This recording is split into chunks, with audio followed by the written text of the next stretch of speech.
When I heard AC Mirage was getting new story content in 2025, my first thought was, what? This comes after Assassin's Creed Shadows, which launched earlier this year, after the story DLC for that game dropped. Why would they go back to Mirage? This is simply not something that Ubisoft does. And most surprising of all, this is a free update. You almost never see substantial story content given out for free with a single-player game. So many parts of this package don't add up. But after putting 6 hours into the Valley of Memory update, I came away feeling like it was time well spent. Like new life was breathed into a game that, to be honest, I'd already forgotten about. Before we jump in, this video is sponsored by Assassin's Creed. Mirage is only $15 for a limited time, so there's never been a better time to check it out. In case you missed it, AC Mirage is a shorter title that returns to the roots of this franchise, focusing on things like stealth, parkour, and assassination. The new Valley of Memory update is totally free and adds 6 more hours of gameplay. This includes exploring a brand new region called Alula, which is packed with history and intrigue. Join Basim as he fights a ruthless gang and searches for his long-lost father. Click my link in the description below to jump in now. A big part of why this update feels great is how much is packed into it. Of course, there's the brand new area to explore with a new story and the usual side activities, but you've also got improvements to a core gameplay system like parkour, and a way to replay missions with Animus Sequences, which is a throwback to the older games that gave you challenges for full synchronization. There's a lot of stuff here to really sink your teeth into, and for a free update, it's surprising to the point that it feels like, wow, I can't believe they added all of this.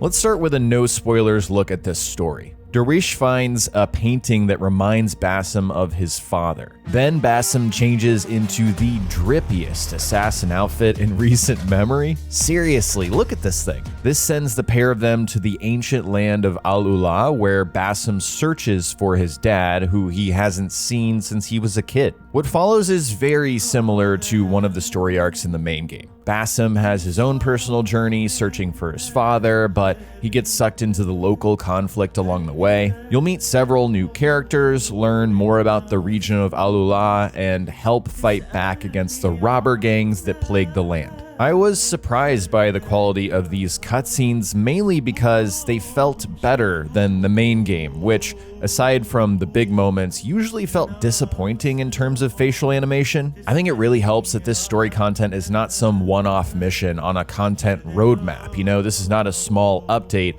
Start to finish, this took me nearly 3 hours to complete. While there is a villain who dies too quickly for you to really care, and a side character that doesn't end up remarking on the events of the story like I expected, I found myself really connecting with Basim's adventure overall. It's more of a meditative journey for him. It's an opportunity to look inwards and reflect on what it was like to grow up without his real father. Derwish ended up raising Basim after his dad was exiled. But the reason I connected with this is because Basim's situation is similar to my own. My real dad walked out before I was born, and I was fortunate enough to have a surrogate father like Basim. Still, I always had that natural desire to connect with my dad, and although it never worked out for me, Basim ends up finding some semblance of resolution with his father, some kind of peace. So yeah, I found it touching and deeply personal in a way that I just didn't expect at all. Personal connections aside, I didn't think I would care too much about this story, to be honest, because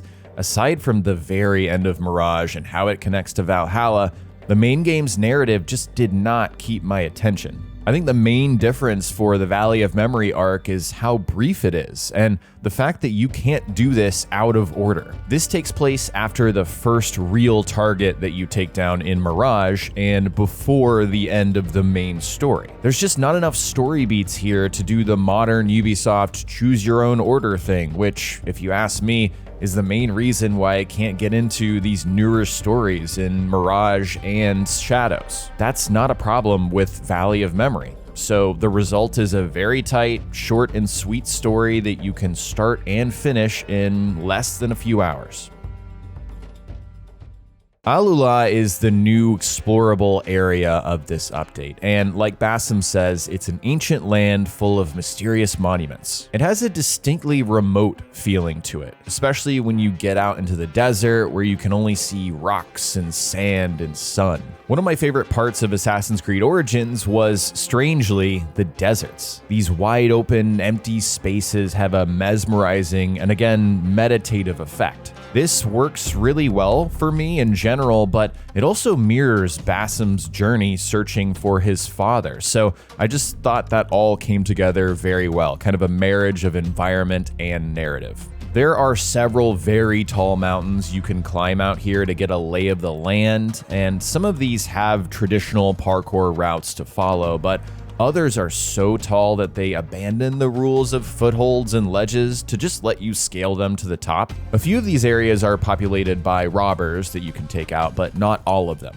Some of them exist as purely historical places that you can visit and experience at your own pace rather than another camp to clear. But I think my favorite moments exploring were actually when my peace got interrupted by an ambush of robbers. These guys will appear out of nowhere when you're riding your horse or when you take a leap of faith, and it's always surprising and fun to find. Of course, it's not all sand and rock. There's a few populated areas here, the biggest one being the Alula market. This is a decently sized city with the usual activities available, but what I appreciated most about it is the verticality. These buildings are one story higher than most of the buildings in Baghdad outside of, the main ring circle, so it gives you plenty of opportunity to try out the new parkour features, which we'll talk about later. There are 4 different side activities in this update. The first is the oud melodies. Remember chasing those sea shanties in Black Flag? Well, you're in for a real treat because you get to do it all over again. These are better than they felt in Valhalla, but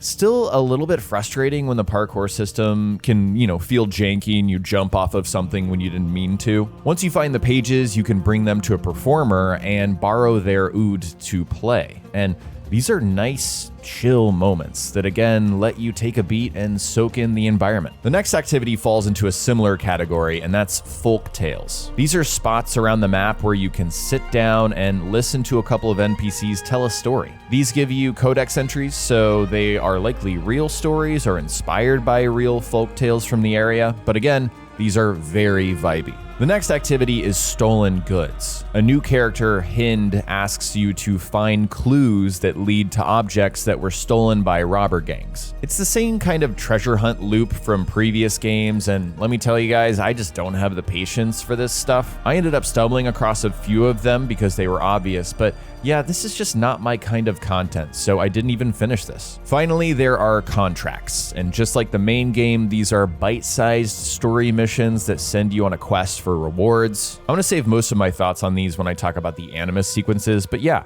these were more varied and interesting to me than the contracts in the main game. Besides the treasure hunts, I was happy to do some very light activities in this update. Nothing that steals your attention for too long, but also something of substance if you're willing to sit down and appreciate it. Overall, Alula is distinct enough to feel different from the main map. The real hero of this area is the deserts. Not just areas between locations, but destinations where you can go out and explore the vast emptiness of this land. It doesn't quite capture the mystery and the magic of Origins, which tried to do a very similar thing and I think nailed it, but it absolutely piqued my interest, and in and of itself, I think it achieved what it was going for.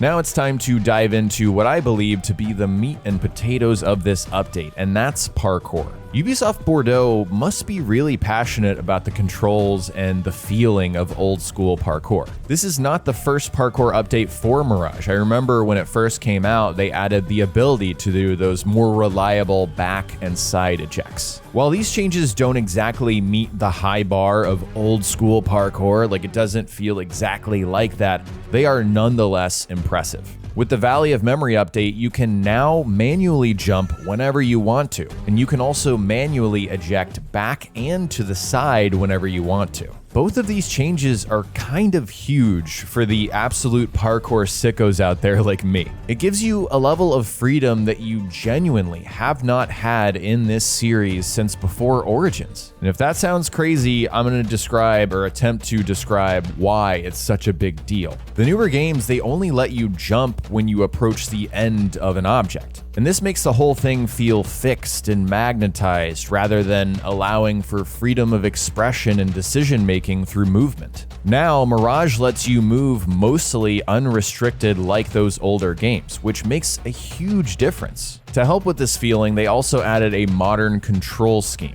This moves the parkour up button to the trigger and gives you a manual jump button with A. From my gameplay, you can tell I definitely need more practice, but once you realize what's possible with these changes, it unlocks a new way to play this game. You look at levels differently. You look at geometry differently. It genuinely makes me want to restart Mirage from the very beginning. And it's another reason why you should check out the next part of this update, which is Animus Sequences.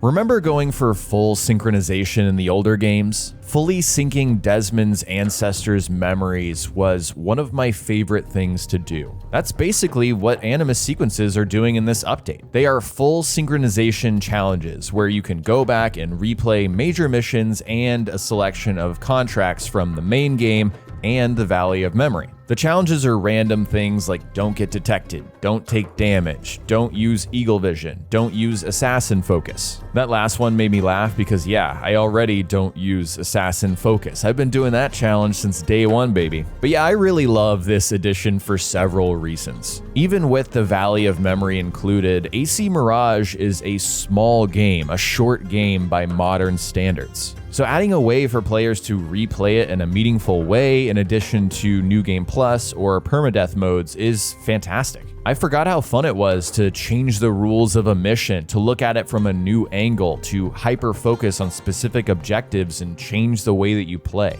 These days, I just don't replay video games. I treat them as one and done and on to the next one. The Animus Sequences present an opportunity for me to engage further with Mirage in a way that I used to do with games, and that makes me happy. Plus, I know that modern day really doesn't matter anymore and the series has moved away from it, but I'm a sucker for even the smallest callback to the glory days. I can pretend someone is in the Animus reliving Bassam's memories and that I'm going for full synchronization for them. The Animus Sequences also have great incentives for people who need external motivators like me. Check out the Eternal Wanderer set, which you can only earn by doing these sequences. It's not about the stats. I just like to collect coolest looking outfits for my main guy Bassam. Plus, I appreciate how these are not all or nothing challenges. If you're like me, you look at complete the mission in 7 minutes and think, yeah, I'm not gonna do that. Unless you have to unlock every single reward, you don't have to. You can pick and choose which challenges you want to complete and not stress about the rest. There are other rewards in the track, like filters, changing the game to the distinctly rosy, nostalgic feeling Assassin's Creed 2 color. They did a great job with this stuff, and I can absolutely see myself returning to 100% these in the future.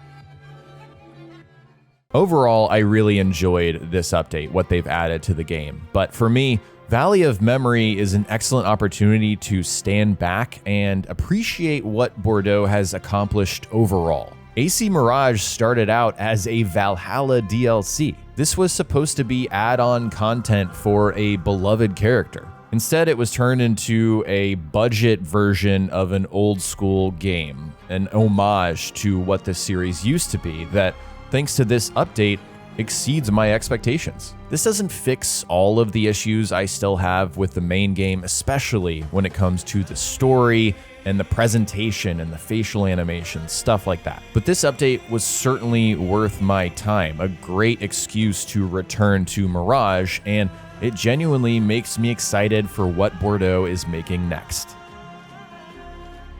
That is it for this one, guys. I hope you enjoyed this little mini review of this update. I hope you learned something about it and got something of value from my perspective on it. And yeah, we're going to continue with more deliberate, introspective videos like this, like my last one. I just want to thank you guys for all the kind comments on that video. really made me happy and proud that I made it, a feeling that I haven't felt in a while. So I'm also proud about this video. So I hope you guys once again enjoyed it. If you did, remember to hit that like button, subscribe to the channel for more videos like this, ring the bell so you don't miss my next one. I love you guys. Talk to you next time.